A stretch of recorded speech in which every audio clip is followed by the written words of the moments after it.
Master Anatomy and Physiology with Indra Pandey. Welcome back to my another lecture regarding cellular organelles. In last lecture, we talked about active and passive transport across the membrane. Plus, we talked about endocytosis and exocytosis, how those bulk transport method actually help in maintaining the cellular environment. But in today's lecture, what we're going to focus is we're going to focus one of the most important organelle, to be specific, like cellular organelle, that is the mitochondria.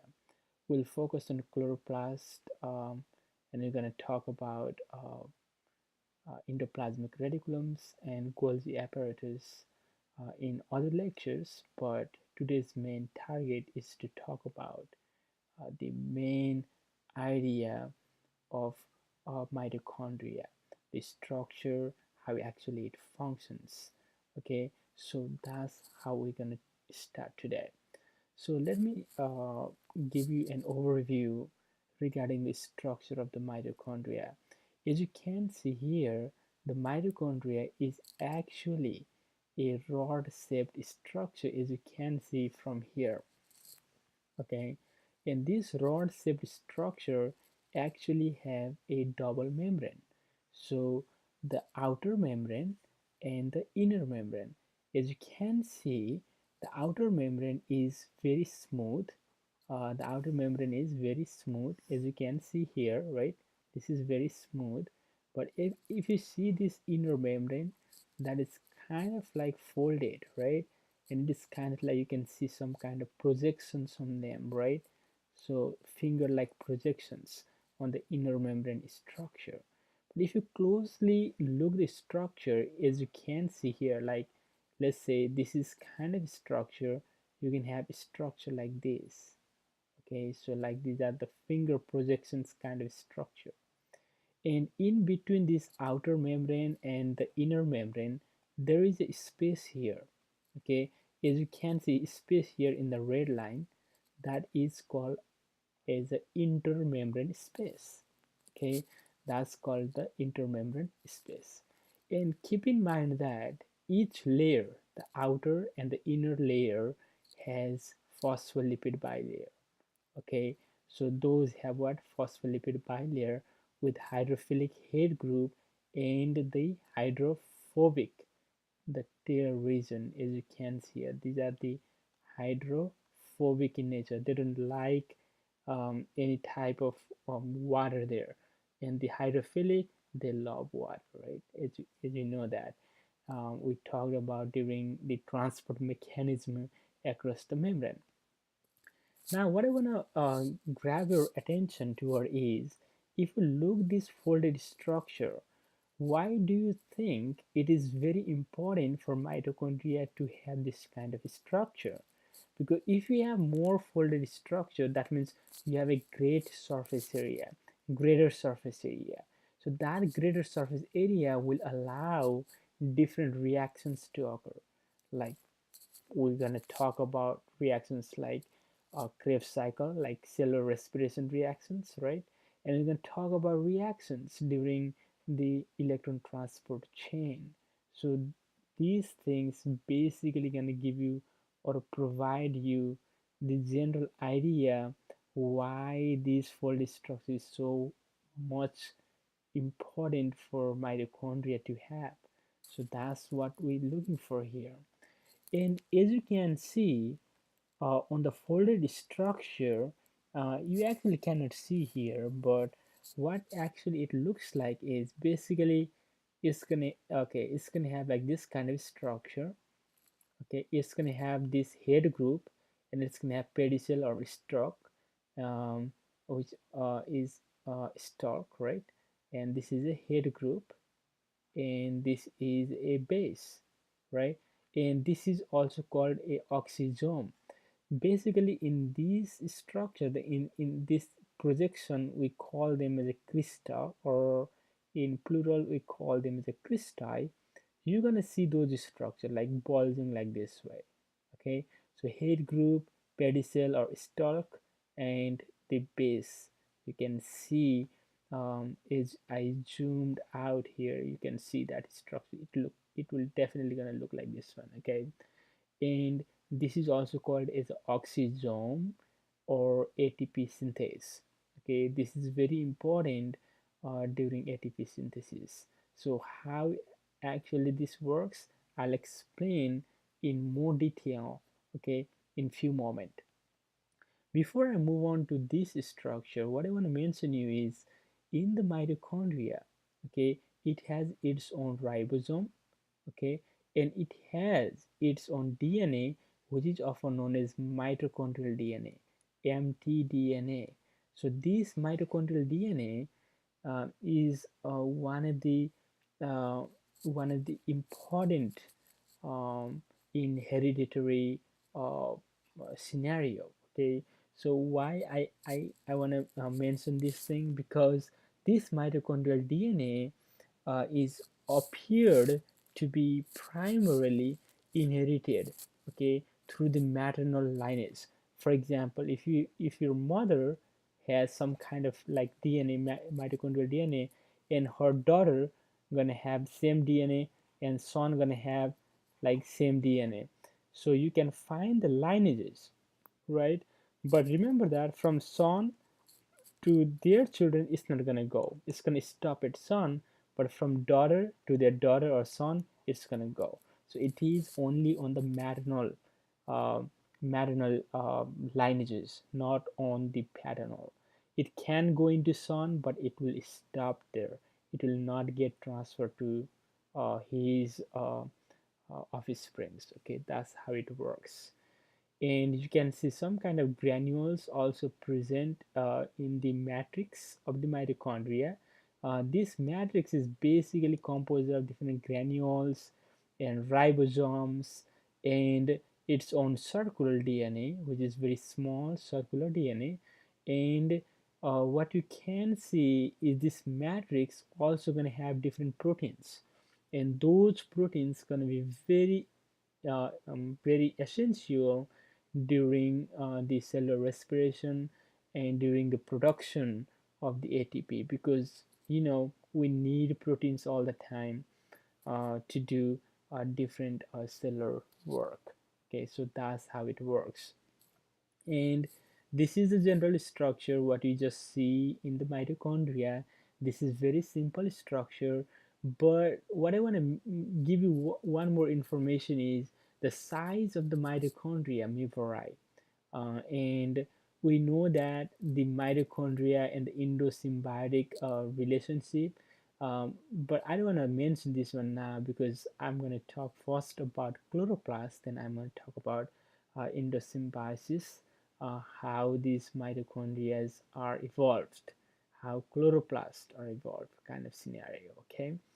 And uh, what I want to mention now is this mitochondrial DNA is unique, okay, because it has its mitochondrial based codon type of system on it, okay. So it is capable, okay, it is capable of okay, inherit its own information, as I mentioned here, right? So that's unique. That's very interesting factor, right? So that's what we're looking for all the time, okay? So that's what we always look for. So this is general structure of mitochondria, but as I mentioned you, I'm gonna like a little bit more focus on this oxysome or ATP synthase, how it actually works. So basically what's gonna happen is, okay, so this ATP synthase is lying in the crystal, right? So this, let's say this, that's the crystal, as you can see here. So I want to move a little bit up here so you can see clearly what I'm doing, okay? So basically what's going to happen is, okay, let's consider, okay, this is a double layered, right? I'm going to draw a double layered membrane. So in this double layered membrane is, let's say this is a inner membrane and this is a intermembrane space, okay? So I'm just going to abbreviate like this way, intermembrane space, and this is a mitochondrial matrix, let's say. So what's going to happen is basically Okay, so from here, uh, this stalk or pedicel gonna rise, and it's gonna have this kind of like ball like structure on the top, right, as you can see here. So what's going to happen is, okay, in an intermembrane space you can have lots of potassium, not potassium, it's like hydrogen ions, right? You can have lots of hydrogen ions in the outer, not the in like intermembrane space basically, right? So what's going to happen is, when this ATPase synthase, this is called ATPase synthase, and it has two groups. One is called F naught and F1. So F naught and F1 gonna be there, and then what's gonna happen is this H plus ions gonna run inside. Okay, they're gonna go inside there. Okay, so inside the matrix from the intermembrane space. During that process, what's actually gonna happen is something gonna convert it into ATP. Okay, those are ADP and phosphate inorganic. They're gonna convert it into ATP. So you generated ATP. So this is very important. Okay, this gonna serve as a fuel. Okay, and that is very important to run the metabolic activities. Okay, which may be catabolism or which may be anabolism, right? So, but actually, in like anabolism we need, but catabolism we release. But in generally what we're going to say is, in basically in anabolism we utilized ATP to do some kind of work, because we need something to do work clearly, right? So that's the idea here. So this is how this ATP synthesis work, and this is present, as I mentioned you, in this crystal. Okay, and you're gonna learn in cell bio or in biochemistry that the inner membrane of the mitochondria is very important. Okay, because where you're gonna see uh, different electron transport chain mechanism going on there. Okay, series of methods and steps that will lead in the production of ATP. Okay, as I shown you here, it is a very simple diagram, but in reality, this process is very complex and complicated. Okay, so this is how it works. Just get the general idea how it works. Okay, so that's about the structure. Now, in the next portion, what I want to mention is, what are the main function of mitochondria. So what are the main functions of mitochondria? That's important, right? So as we mentioned you, in cellular respiration, right? In a cellular respiration, you actually utilize, let's say, oxygen. Okay, and that oxygen is used up, and that will be used up to produce ATP. Okay, this is a huge transformation. You can have series of steps in between these. Okay, but the idea is, okay, you get oxygen, you're going to produce ATP. So that's the main function of mitochondria. But remember that where you can find mitochondria, that's important. The mitochondria can be found in muscles. Okay, like many muscles, like smooth muscles, let's say, or the muscles that actually involve in a lot of hard work, right? So they actually have lots of mitochondria, because mitochondria provides energy or ATP to them. Just you can consider mitochondria is a machine that gives you some kind of fuel. Like, let's say, like in a gas station, the pump is like a mitochondria, right? And you can have gasoline on it. The gasoline is like a ATP, and that ATP is used, or that gasoline is used, let's say, to run your car. So the gasoline is important to run your car. So the ATP also very important to run your body. Okay, without ATP, you cannot imagine your life. So ATP is very important. So that's why this mitochondria is considered as a powerhouse. Okay, you're gonna have you can have lots of energy stored on it, so you can utilize that energy to do some kind of work, right, like cellular work, even if you want to walk, or if you want to do, even if you not doing nothing, like let's say you are breathing all the time, so you're utilizing energy that time. Your heart is beating all the time, you're utilizing energy at that time also. So energy is important, so mitochondria is important, so we need to keep our mitochondria safe. Think about that, guys. Okay, so mitochondria is very important, right? So that's how it works. Okay, so uh, up to now you understand the general structure of mitochondria, and you understand the general function of mitochondria.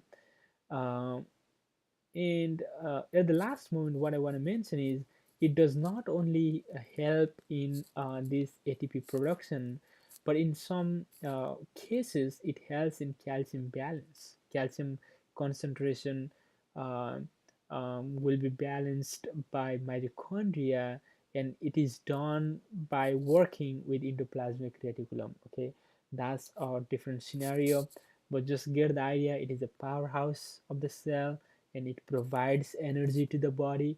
It is a fuel like a gasoline that runs our system. So that's the idea here. Thank you for watching, guys. See you. Bye bye. Take care.